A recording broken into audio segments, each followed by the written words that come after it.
เรื่องถูกต้องแต่นะครับตาโดยการเรียบร้องก่อนไปกินก่อนทานนะครับแต่มาพูว่าโอกาสคือกล่าวคำถวายบนด้วยกับวดถวาย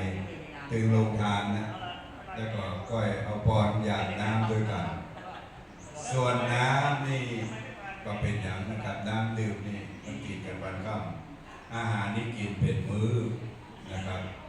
เพื่อนเอามาเลี้ยงข้าวตอนก็ตั้งใจเลี้ยงข้าวตอนเพราะนั้นก็เวลากล่าวคำถวายก็ถือว่าอาหารลงทานเป็นบริวารกล่าวคำถวายมดตั้งใจกล่าวถวายจบนะครับก็หมายถึงเพื่อนผ่อนปอนเอาหยาดน้ำที่โรงทานนะครับได้บุญนักนะครับก็ยุ่งยากนะครับเมื่อผู้ที่นั่งบนวิหารลงไปโอ้บริกิจกรรมนะครับก็ได้กินหน้าพร้อมตากัน